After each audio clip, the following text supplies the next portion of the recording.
Hello दोस्तों, स्वागत है आपका बुद्ध ज्ञान स्टोरी में। हमेशा खुश रहना चाहते हो दोस्तों, तो माने गौतम बुद्ध की ये बात। एक समय की बात है, भगवान गौतम बुद्ध वन के रास्ते से होकर कहीं जा रहे थे। रास्ते में उन्हें एक व्यक्ति मिला जो एक गड्ढा खोद रहा था। गौतम बुद्ध वहीं पर थोड़ी देर विश्राम करने के लिए वृक्ष के नीचे बैठ गए और उस व्यक्ति को देखकर लगे जो गड्ढा खोद रहा था।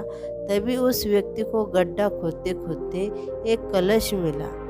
उस कलश में बहुत ही कीमती हीरे जवाहरात भरे हुए थे। यह सब देखकर वह व्यक्ति बहुत खुश हुआ और सोचने लगा, आज मेरा भाग्य जाग उठा है। उस व्यक्ति ने हीरे जवाहरात से भरे हुए उस कलश को भगवान गौतम बुद्ध के चरणों में रख दिया और कहा, हे भगवान, आपके आशीर्वाद से ही मुझे यह बेशुमार धन दौलत प्राप्त हुई है, इसलिए मैं इनमें से कुछ हीरे जवाहरात आपको भेंट करना चाहता हूँ। यह सब सुनकर गौतम बुद्ध बोले, उस व्यक्ति से कहा कि तुम्हारे लिए यह धन दौलत है, लेकिन मेरी नज़र में यह जहर के समान है, क्योंकि बिना मेहनत के प्राप्त हुए धन दौलत जहर के समान होती है। इतना सुनकर वह व्यक्ति गौतम बुद्ध से कहा, नाराज होकर उस कलश को लेकर चला जाता है। उस व्यक्ति ने बाजार से सभी हीरे जवाहरात बेचकर बंगला, गाड़ी और बहुत सारी संपत्ति खरीद ली और गरीब से करोड़पति बन गया। थोड़े दिनों बाद किसी ईर्ष्यालु व्यक्ति ने राजा से उस व्यक्ति की शिकायत कर दी और बोला, महाराज, जमीन में दबा धन राजकोष का होता है, लेकिन उस व्यक्ति ने उस धन दौलत को अपने ऐशो आरामों के लिए खर्च करके राजद्रोह किया है और ऐसा करना नियमों का उल्लंघन है। यह सब सुनकर राजा ने अपने सैनिकों को उस व्यक्ति को पकड़ने का आदेश दिया और राज दरबार में बुलाया। राजा ने उस व्यक्ति को उस कलश को जमा करने के लिए बोला। राजा के सामने आकर वह व्यक्ति घबरा गया और उसने सब कुछ उगल दिया कि मैंने सभी हीरे जवाहरात बाजार में बेचकर संपत्ति खरीद ली है। यह सब सुनकर राजा ने उस व्यक्ति से कहा, ऐसा करके तुमने राज्य के नियमों का उल्लंघन किया है, इसलिए तुम्हें इसकी सज़ा ज़रूर मिलेगी। और राजा ने आदेश से उसे अपने परिवार सहित जेल में डाल दिया और उसकी सारी संपत्ति जब्त कर ली। काफ़ी दिनों बाद वह राजा जेल के कैदियों के निरीक्षण के लिए गया।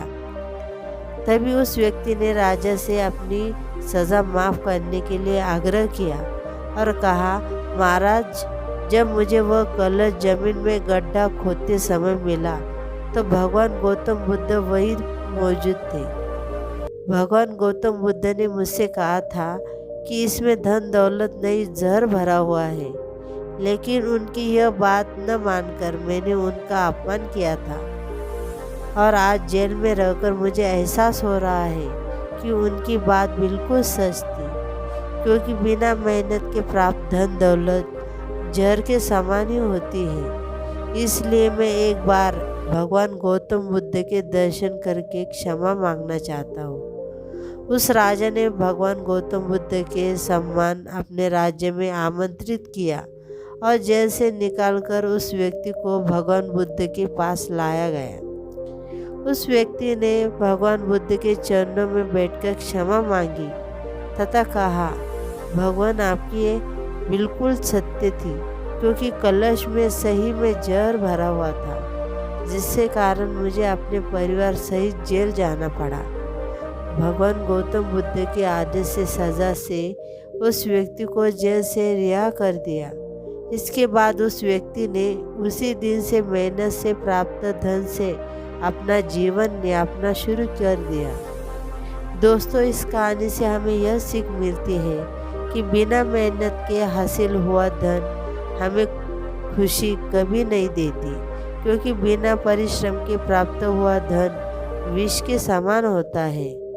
परिश्रम से प्राप्त किया हुआ धन हमारे खून पसीने का धन होता है और उसकी कीमत हमें पता होती है, इसलिए हम उस धन को सोच समझकर खर्च करते हैं। वही बिना मेहनत के कमाए हुए धन को हमें कीमत नहीं पता चलती है और उस धन को हम गलत तरीके से खर्च करने लगते हैं और हम गलत रास्ते पर चलने लगते हैं दोस्तों। धन्यवाद।